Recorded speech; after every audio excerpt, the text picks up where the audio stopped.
حضرت واصف علی واصف فرماتے ہیں کہ انسان کی آدھی سے زیادہ پریشانیاں اس کے حالات کی وجہ سے نہیں بلکہ اس کے خیالات کی وجہ سے ہوتی ہیں۔ اینگزائٹی دراصل انسان کے اندر جو اپنے مستقبل کو لے کے بے چینی ہے اس سے پیدا ہوتی ہے۔ یا تو اس کو اس بات کا خوف ہوتا ہے کہ کہیں جو چیزیں میں نے اکٹھے کر کے رکھی ہوئی ہیں، جو چیزیں میں نے جمع کر کے رکھی ہوئی ہیں، کہیں وہ نہ مجھ سے چھن جائے، کہیں وہ کم نہ ہو جائے۔ انسان اپنے لیے خود ہی مشکلات پیدا کر دیتا ہے، حالانکہ اللہ پاک نے قرآن شریف میں بڑا واضح فرما دیا ہے کہ میں تمہیں آزماؤں گا، تمہیں بھوک سے بھی آزماؤں گا اور تمہیں خوف سے بھی آزماؤں گا۔ اس کے باوجود انسان اپنے لیے خود ہی پریشانیاں پیدا کر دیتا ہے، خود ہی اوور تھنکنگ کرتا ہے اور خود ہی اینگزائٹی کا شکار ہوتا ہے۔ ایک کمزور انسان کی سب سے بڑی نشانی ہے کہ وہ کبھی بھی آپ کو معاف نہیں کرے گا۔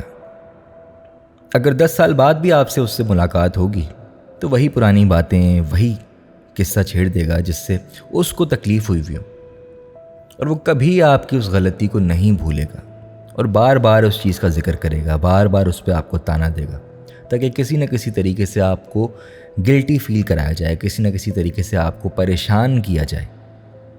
آپ کا سکون، آپ کی خوشی اس سے برداشت نہیں ہوگی۔ ایک شخص حضرت موسیٰ علیہ السلام کے پاس ایک سوال لے کر آیا۔ وہ پوچھنے لگے کہ کیا آپ اللہ پاک سے بات کر سکتے ہیں؟ تو حضرت موسیٰ علیہ السلام نے کہا کہ بالکل کر سکتا ہوں۔ تو اس شخص نے کہا کہ میرا ایک سوال ہے، وہ آپ اللہ پاک سے جا کے کریں۔ وہ شخص پوچھتا ہے کہ پہلے میں جب بہت عبادت گزار تھا، نیک تھا، تو میں اللہ کا بڑا ذکر کیا کرتا تھا، اور اب میں وہ ساری چیزیں نہیں کرتا۔ اب میں برائی میں مبتلا ہو گیا ہوں اور اب میں گناہ کا کام کرتا ہوں۔ تو آپ اللہ سے جا کے پوچھیں کہ مجھے اللہ تعالیٰ نے اس کی سزا کیوں نہیں دی ابھی تک۔ حضرت موسیٰ علیہ السلام جاتے ہیں اور پھر آ کے ان کو جواب دیتے ہیں۔ وہ بتاتے ہیں کہ اللہ پاک کہہ رہے ہیں کہ کیا اس شخص کے دل میں جو سکون پیدا ہوتا تھا میرا ذکر کرنے سے، کیا وہ سکون اب موجود ہے؟ تو وہ شخص بولتا ہے کہ نہیں، وہ سکون تو اب نہیں رہا۔ تو پھر حضرت موسیٰ علیہ السلام بتاتے ہیں کہ کسی انسان کے دل میں سکون کا ختم ہو جانا یہ بھی عذاب کی ہی ایک شکل ہے۔ ایک اصلی مرد کون ہوتا ہے؟ اصلی مرد کی ڈیفینیشن کیا ہے؟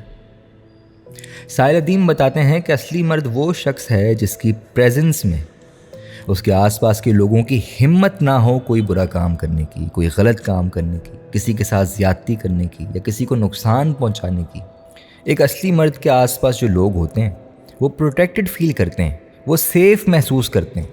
انہیں معلوم ہوتا ہے کہ اب یہ شخص جو ہمارے ساتھ ہے، اس کی موجودگی میں کوئی ہمیں نقصان نہیں پہنچا سکتا، کیونکہ یہ اسے روک دے گا، یہ اسے لڑے گا، یہ ایک بیریئر بن کے سامنے آ جائے گا اور ہمیں پروٹیکٹ کرے گا۔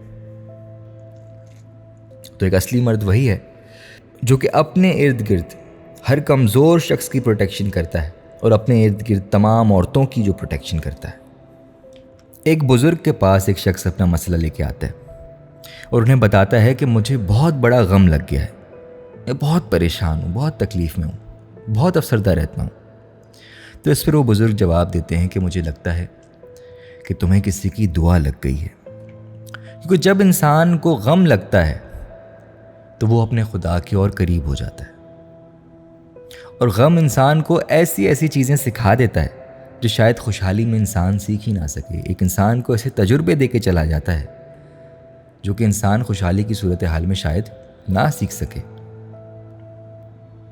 اور غم ہی کی وجہ سے انسان کا اپنے آپ سے بھی ٹھیک سے تعارف ہوتا ہے اور وہ اپنے خدا کو بھی پہچاننے لگتا ہے۔ مشکل وقت واقعی انسان کو بہت بڑا سبق دے جاتا ہے۔ ہالی ووڈ کے ایک بڑے مشہور اداکار جم کیری ایک بڑی زبردست بات کرتے ہیں۔